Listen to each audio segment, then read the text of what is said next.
अस्सलाम वालेकुम। Page number 128 आज हम लोग डिस्कस करेंगे।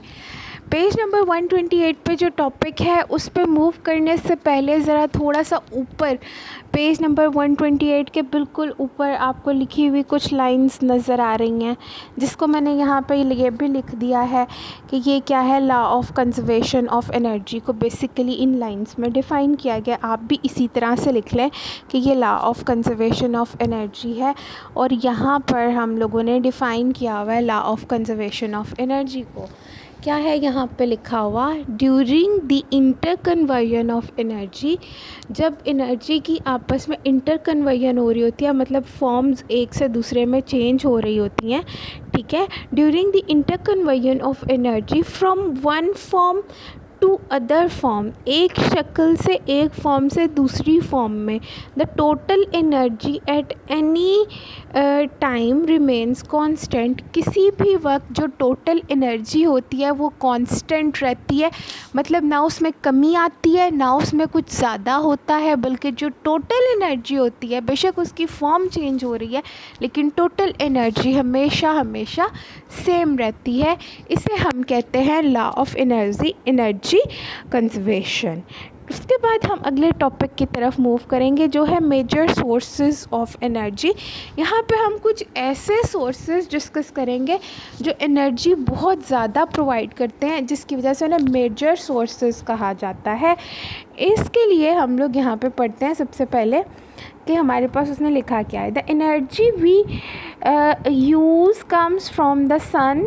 हम ज़्यादातर जो एनर्जी यूज़ करते हैं वो सन से हमें मिलती है, विंड हवा से मिलती है, एंड वाटर पावर, और वाटर पावर यानी जो बिजली प्रोड्यूस होती है पानी से, वहाँ से हमें मिलती है। Actually all of the energy we get comes directly और इनडायरेक्टली फ्रॉम सन। उसने कहा कुछ भी कर लें, डायरेक्टली इनडायरेक्टली सन से हमें एनर्जी मिल रही होती है, क्योंकि सन हमारी ज़मीन पर एनर्जी प्रोवाइड करने का एक बहुत बड़ा सोर्स है, ठीक है। तो यहाँ पे कुछ ऐसे सोर्सेज और बताए हुए हैं जो हमें बहुत सी एनर्जी प्रोवाइड करते हैं, जिसमें सबसे पहला सोर्स है यहाँ पे क्या लिखा, फॉसिल फ्यूल्स का।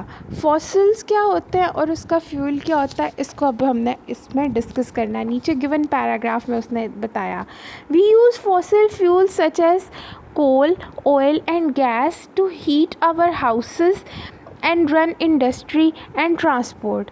हम लोग कोयला, तेल, ऑयल कोई सा भी हो सकता है भाई, अब ये कैरोसिन ऑयल, मिट्टी का तेल भी हो सकता है, इसमें पेट्रोल वगैरह भी आ जाता है, सारे ऑयल्स, एंड गैस और नेचुरल गैस जो हम घरों में चूल्हों में इस्तेमाल करते हैं, या जिसे आमतौर पर सीएनजी कहते हैं, जिससे हमारी गाड़ियाँ चलती हैं, टू हीट आवर हाउसेस, हमारे घरों को गर्म रखने के लिए ये सब कुछ इस्तेमाल होता है, एंड रन इंडस्ट्री, और हमारी फैक्ट्रियाँ वगैरह भी इससे चलती हैं, एंड ट्रांसपोर्ट, और हमारी आमदोरफ्त की जो गाड़ियाँ हैं वो भी चलती हैं इसी फ्यूल से। दे आर यूजली हाइड्रोकार्बन्स, ये ज़्यादातर हाइड्रोकार्बन्स होते हैं। और आगे उसने ब्रैकेट में बता दिया कि हाइड्रोकार्बन्स क्या चीज़ होती हैं, compounds of carbon and hydrogen. ये हाइड्रोजन और कार्बन से मिले हुए कंपाउंड होते हैं जिनको हम हाइड्रोकार्बन्स कहते हैं। व्हेन दे आर बर्न, जब इनको जलाया जाता है, दे कंबाइन विद ऑक्सीजन, वो ऑक्सीजन के साथ मिलते हैं, फ्रॉम द एयर, हवा में से, ठीक है। जब इनको जलाया जाता है तो ये हाइड्रोकार्बन्स जलकर ऑक्सीजन के साथ रिएक्ट करते हैं, जो ऑक्सीजन हमारी हवा में प्रेजेंट होती है। The carbon becomes carbon dioxide, तो वो जो कार्बन होता है ना हाइड्रोकार्बन के अंदर पड़ा हुआ, वो क्या बन जाता है, ऑक्सीजन के साथ मिलकर कार्बन डाइऑक्साइड बन जाता है। Hydrogen becomes hydrogen oxide and hydrogen oxide called water. अब और जो हाइड्रोजन होती है वो ऑक्सीजन के साथ जब मिलती है तो वो पानी बनाती है, H2O बना देती है। While energy is released as heat, जबकि जो एनर्जी निकलती है जलने के दौरान में वो हीट की फॉर्म में निकलती है। इन केस ऑफ कोल, नीचे उसने कोल के केस में, यानी अगर हम कोयले को जलाते हैं तो उस केस में क्या रिएक्शन होता है, वो रिएक्शन उसने यहाँ पर हमें फॉर्मूला की फॉर्म में दे दिया। देखिए उसने कहा कि carbon plus oxygen makes, arrow का मतलब makes carbon dioxide plus heat energy, ठीक है। हाइड्रोकार्बन्स प्लस ऑक्सीजन मेक्स, जब हाइड्रोकार्बन्स और ऑक्सीजन आपस में मिलते हैं तो क्या बनाते हैं, carbon dioxide plus water plus heat energy. तो ये दो रिएक्शंस दिए हुए हैं जिसमें उसने बताया कि ये दोनों चीज़ें जब ऑक्सीजन के साथ रिएक्ट करती हैं तो क्या बनाती हैं। अब नीचे पढ़ते हैं, निचले पैराग्राफ में क्या गिवन है।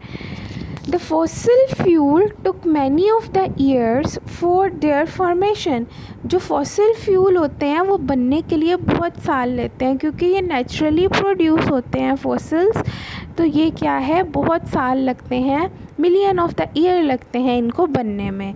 दे are known as non renewable resources. ऐसे रिसोर्सेज को हम नॉन रीन्यूएबल कहते हैं, मतलब कि जिनको हम दोबारा प्रोड्यूस नहीं कर सकते। एक दफ़ा जब वो कंज्यूम हो गए सारे के सारे तो दोबारा हम खुद उसको प्रोड्यूस नहीं कर सकते, वो नेचुरली ही और प्रोड्यूस होते हैं।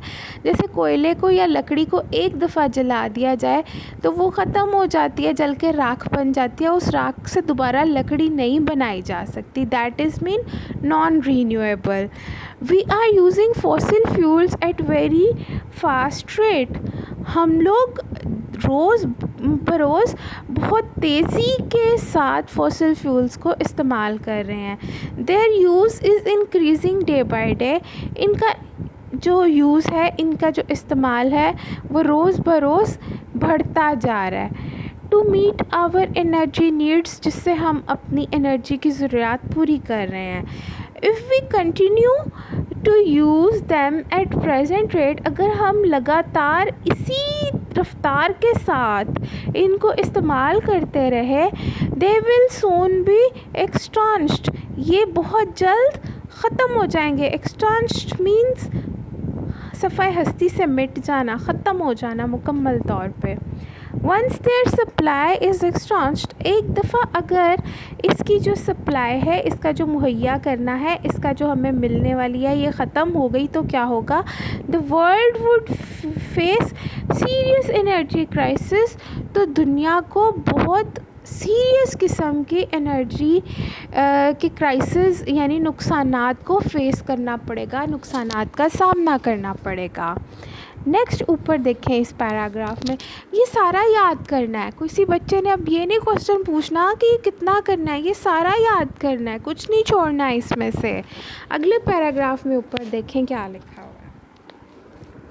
Thus, ताहम fossil fuel would not be able to meet our future energy needs।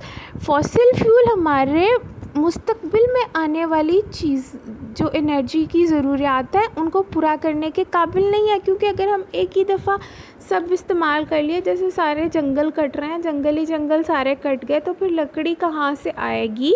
तो ये क्या है, ये काफ़ी नहीं है हमारी ज़रूरियात जो आइंदा आने वाली हैं उनको पूरा करने के लिए। This would cause serious social and economical problem, और इससे क्या हो रही हैं बहुत ही संजीदा किस्म की सोशल, माशरती एंड इकोनॉमिकल, और इकोनॉमी जो हमारे मईशत होती है मुल्क की, उसको बहुत ज़्यादा प्रॉब्लम आ रहे हैं, मसला उससे पैदा हो रहा है। फॉर कंट्रीज़ लाइक अस, जो हमारे जैसे कंट्रीज़, जैसे पाकिस्तान है वो एक अंडर डेवलप कंट्री है, वो डेवलप कंट्री नहीं है, तो उसको ये जो है काफ़ी प्रॉब्लम फेस करनी पड़ी है। Therefore we must use them wisely, इसे हमें बहुत सोच समझ कर इस्तेमाल करना चाहिए। And at the same time, और उसी वक्त develop new energy sources for our future survival, हमें मुस्तकबिल में सर्वाइव करने के लिए कुछ नए रिसोर्सेज को जो है वो पैदा करना ज़रूरी है, उनको ढूंढना ज़रूरी है। मोर ओवर ज़्यादा से ज़्यादा fossil fuels release harmful waste product. जो फॉसिल फ्यूल्स हैं, जब हम फॉसिल्स को जलाते हैं तो एज अ रिज़ल्ट जो उनके जलने के बाद जो प्रोडक्ट्स बनती हैं वो हार्मफुल होती हैं, वो हमारे लिए फ़ायदेमंद नहीं होती। These waste include carbon monoxide. इसमें क्या क्या शामिल है? कार्बन मोनोऑक्साइड जो कि एक बहुत जहरीली गैस है, एंड अदर हार्मफुल गैसेस, और दूसरी भी नुकसान देने वाली gases, which pollute the environment, जो हमारे माहौल को आलूदा कर रही हैं। This causes serious health problem. इससे हमें बहुत सीरियस किस्म के हेल्थ के मसले भी आ रहे हैं, सच एज जैसा कि हेडेक, सर दर्द, टेंशन, हर वक्त दिमाग में खिंचाव रहना, नोज़िया, गंदी सी किसी जगह से गुजरें जहाँ से बैड स्मेल प्रोड्यूस हो रही हो तो हमें क्या फीलिंग, वॉमिटिंग की फीलिंग आती है, उसे नोज़िया कहते हैं। एलर्जिक रिएक्शंस, जिसकी वजह से हमारी स्किन एलर्जी, सांस की एलर्जी ये भी हो रही है। इरिटेशन ऑफ आइज़, आँखों में चुभन होना।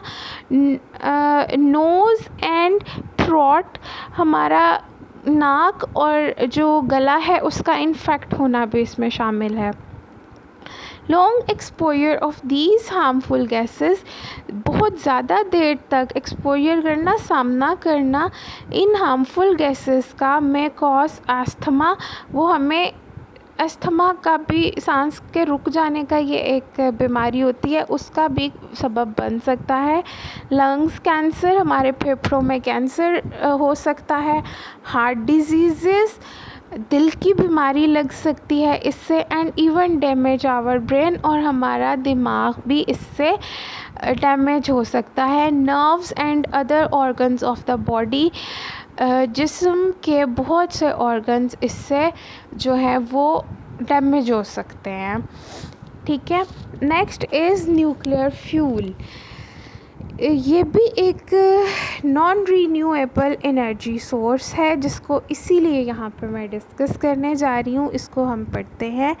न्यूक्लियर पावर प्लांट्स, ऐसे पावर प्लांट्स जहाँ बिजली प्रोड्यूस होती है न्यूक्लियस को यूज़ करते हुए। एटम के न्यूक्लियस को जब तोड़ा जाता है या उसको किसी दूसरे न्यूक्लियस के अंदर एब्जॉर्ब किया जाता है तो बहुत सी एनर्जी प्रोड्यूस होती है, और वो जो एनर्जी है वो बहुत से काम करने, जैसा कि बिजली बनाने के काम आती है।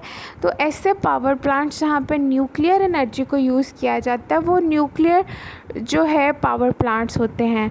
We get energy as a result of fission reaction. Nuclear power plants में फिशन का रिएक्शन होता है, मतलब न्यूक्लियस को तोड़ा जाता है, जिसको उसे फिशन रिएक्शन कहते हैं।